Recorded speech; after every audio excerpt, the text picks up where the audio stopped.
ॐ शुक्लाम्बरधरं विष्णुं शशिवर्णं चतुर्भुजं प्रसन्नवदनं ध्याये सर्वविघ्नोपशान्तये। ॐ श्रीकृष्णपरब्रह्मणे नमः। श्रीमद्भगवद्गीता अथ नवमोऽध्यायः। राजविद्या राजगुह्ययोगः। 9వ శ్లోకం। न च मां तानि कर्माणि निबध्नन्ति धनं जया उदासीनवदासीनम् अस्तक्तं तेषु कर्मसु। నేను సమస్త భూతకోటి చేసే కర్మలయందు ఆసక్తి లేని వాడనై కేవలం ఉదాసీనంగా చేస్తూ ఉంటాను. అందుచేత వారు చేసే కర్మలు వాటి ఫలములు నన్ను బంధించవు. ఈ ప్రకారంగా నేను కల్పాంతంలో ఈ సృష్టిని, అందులోని జీవరాశులను నాలోకి లాక్కుంటూ మరలా కల్పం మొదట్లో మరలా సృష్టిస్తూ ఈ జీవరాశుల్లో ఉంటూ ఉన్న ఆ జీవులు చేసే కర్మలను, ఆ కర్మల వలన కలిగే వాసనలను నేను బద్ధుడను కాను. నబధ్నంతి అంటే ఆ కర్మలు, కర్మ వాసనలు నన్ను బంధించవు. ఈ సృష్టి లయము, ఈ కర్మలలో నేను కేవలం ఉదాసీనంగా అంటే తటస్థునిగా, సాక్షిగానే ఉంటాను తప్ప వేటిలోనూ లీనం కాను. అవి నాకు అంటవు అని స్పష్టంగా చెప్తున్నారు.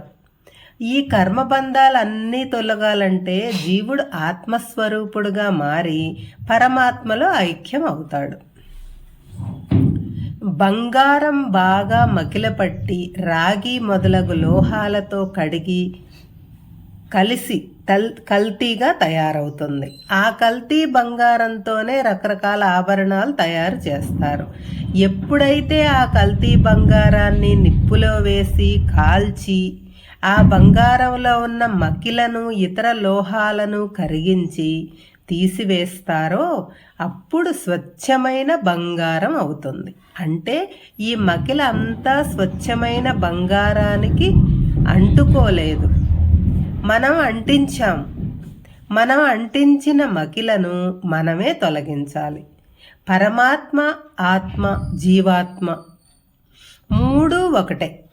ప్రాపంచిక విషయములు, విషయ వాంఛలతో కూడిన కర్మలు, వాటి ఫలములు, వాసనలు అనే మకిలతోనూ, సత్వరజస్తమో గుణములు అనే ఇతర లోహాలతో కూడిన బంగారం జీవాత్మ అయితే ఆ మకిల లోహాలు అంతా కరిగిన తరువాత మిగిలిన స్వచ్ఛమైన బంగారమే ఆత్మస్వరూపము.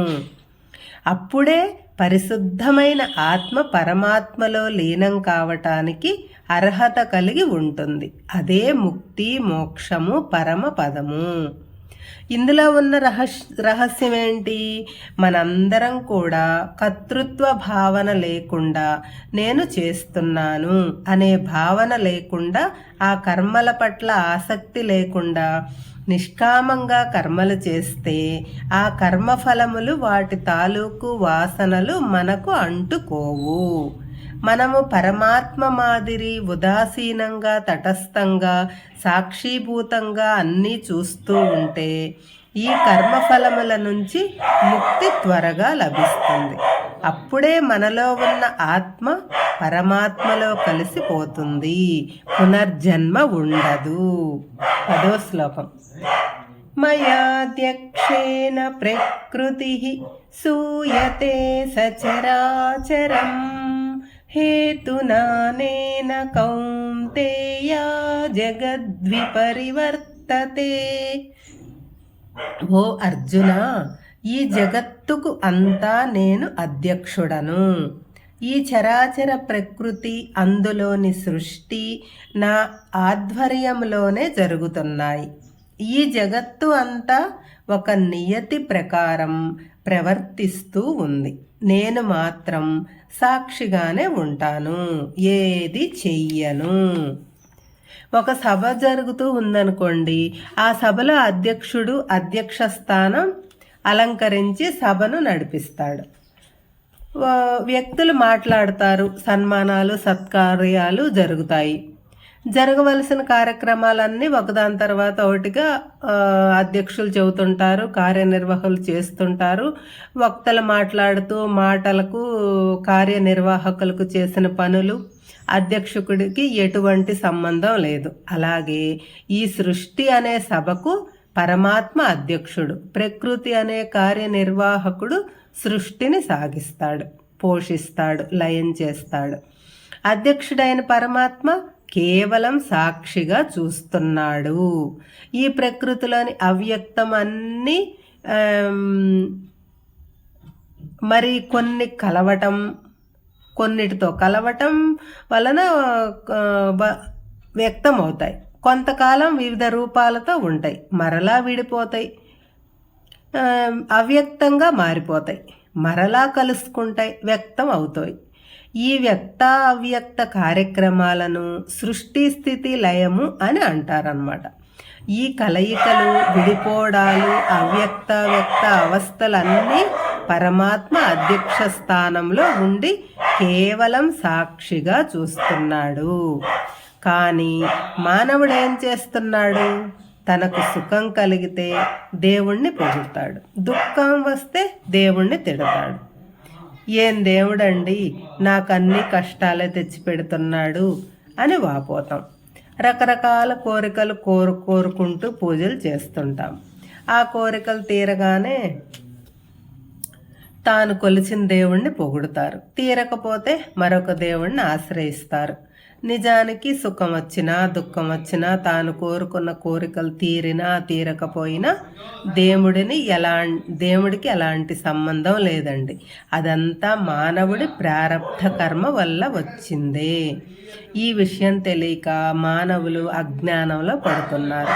అన్నిటికీ దేవుడే కారణం అనుకుంటారు. అజ్ఞానం అంటే మాయలో పడి కొట్టుకుంటారు.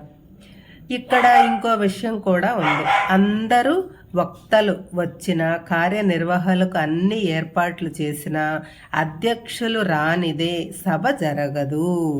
అలాగే ఈ ప్రకృతిలో చైతన్యం రావాలంటే పరమాత్మ అందులో ప్రవేశించాలి, అప్పుడే చైతన్యవంతం అవుతుంది. ఆ చైతన్యమే అందరినీ నడిపిస్తుంది, సృష్టి స్థితి లయాలు నిర్వహిస్తుంది. ఇక్కడ మనం మరొకటి కూడా గ్రహించాలి. మనం ఎల్లప్పుడూ సభలో జరిగే కార్యక్రమాల వంక చూస్తుంటాము, అందులో లీనమవుతాము, కానీ అధ్యక్షుల వారి వంక చూడము.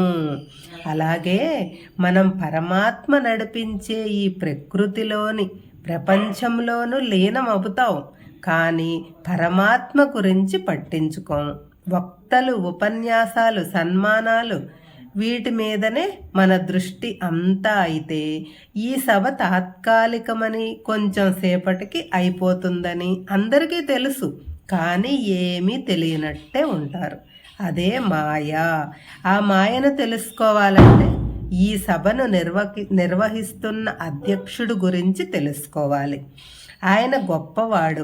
ఆయన గురించి అంటే పరమాత్మ గురించి తెలియాలంటే జ్ఞానము విజ్ఞానం కావాలి. పరమాత్మ మన స్థూల దృష్టికి మనసుకు అందడు. కాబట్టి మన దృష్టి సభలో మాట్లాడే వ్యక్తుల మీద, ఈ జరిగే కార్యక్రమాల మీద కాకుండా సభాధ్యక్షుని మీద కేంద్రీకరిస్తే ఆయనకు దగ్గర అవుతాము. లేకపోతే సభలో అంటే ప్రకృతిలో లీనమైపోతాము. ప్రకృతిలో సంభవించే చిత్ర విచిత్రాలు అనే సభా కార్యక్రమాలను చూస్తూ ఆనందిస్తూ మైమరచిపోతాము. మరలా ఇటువంటి సభలకు వస్తుంటాము, పోతుంటాము. పునరపి జననం పునరపి మరణం. ఇదే మానవ జీవితం. హరే కృష్ణ.